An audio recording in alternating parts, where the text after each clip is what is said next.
प्यारे बच्चों, कैसे हैं आप सब। आशा करती हूँ आप सब अच्छे होंगे, स्वस्थ होंगे। स्वागत है आपका इस कक्षा में। आइए आज हम पढ़ते हैं हिंदी व्याकरण का अध्याय 26 अपठित बोध। जो पहले से ना पढ़ा हो उसे अपठित बोध कहते हैं। अपठित गद्यांश एवं पद्यांश के अभ्यास करने से बच्चों में कल्पना शक्ति एवं शब्दकोश में वृद्धि होती है।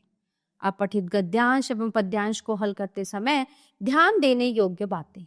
दिए गए गद्यांश या पद्यांश को कम से कम 2 बार पढ़ना चाहिए। उसका भाव एवं अर्थ हृदयगम करना चाहिए। प्रश्नों के उत्तर अपनी भाषा में सरल और स्पष्ट होने चाहिए। यदि शीर्षक पूछा जाए तो शीर्षक कम से कम शब्दों में होना चाहिए। तो चलिए शुरू करते हैं हमारा गद्यांश। एक दिन धर्मराज ने स्वर्ग और नरक का दौरा किया। पहले वो नरक में गए तो देखा लोग बड़े उदास और दुर्बल दिखाई दे रहे। रसोई घर में गए तो देखा मेजों पर विविध प्रकार के भोजन लगे हैं, किंतु खाने वालों के हाथों में लंबे लंबे चम्मच बंधे हुए हैं, इसलिए भोजन मुख तक नहीं पहुंच पाता। वे स्वर्ग में गए तो पाया सभी लोग बड़े प्रसन्न और मस्त हैं तथा स्वस्थ भी हैं। रसोई घर में यहाँ भी नरक की तरह मेजों पर खाना लगा था। खाने वालों के हाथों में लंबे लंबे चम्मच बंधे थे, किंतु वहां के लोग अपने अपने चम्मचों से एक दूसरे को भोजन खिला रहे थे। इस रहस्य धर्मराज की समझ में आ गया कि यहाँ लोग परस्पर मिलजुल कर रहते हैं, और जहां पे लोग परस्पर मिलजुल कर रहेंगे वहां तो स्वर्ग ही होगा। गद्यांश को ध्यानपूर्वक पढ़कर पूछे गए प्रश्नों के उत्तर। एक दिन धर्मराज ने किसका दौरा किया? एक दिन धर्मराज ने नरक और स्वर्ग दोनों का दौरा किया। स्वर्ग और दुर्बल शब्दों के उचित विलोम शब्द लिखिए। स्वर्ग का होता है नरक और दुर्बल का होता है सबल। नरक के लोग और स्वर्ग के लोग कैसे दिखाई देते हैं? नरक के लोग उदास, दुर्बल, और स्वर्ग के लोग प्रसन्न और मस्त दिखाई दे रहे थे। स्वर्ग और नरक के रसोई घर में धर्मराज ने क्या समानता देखी? दोनों ही रसोई घरों में मेजों पर विविध प्रकार के भोजन लगे हैं और हाथों में लंबे लंबे चम्मच बंधे हुए हैं। रसोई घर शब्द में कौन सा समास है?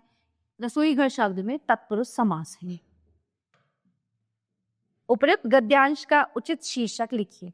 गद्यांश का शीर्षक एकता में शक्ति। ठीक है, तो ये तो हुआ हमारा गद्यांश। अब आते हैं हम पद्यांश। पद्यांश कहते हैं पद्य को, कविता को। अम्बा तात कब आएंगे? धीरज धर बेटा, अवश्य हम उन्हें एक दिन पाएंगे। मुझे भले ही भूल जाए वे तुझे क्यों ना अपनाएंगे। कोई पिता न लाया होगा वो पदार्थ वे लाएंगे। माँ तब पिता पुत्र हम दोनों संग संग फिर जाएंगे। देना तू पाथे प्रेम से विचर विचर कर खाएंगे। पर अपने इन सूने दिन तुझको कैसे पाएंगी। उपयुक्त पद्यांश को ध्यानपूर्वक पढ़कर पूछे गए प्रश्नों के उत्तर दीजिए। माता के अनुसार पिता पुत्र के लिए क्या ला रही है? माता के अनुसार पिता पुत्र के लिए कैसा पदार्थ लाएंगे जैसा पदार्थ आज तक कोई भी अपने पुत्र के लिए नहीं लाया होगा।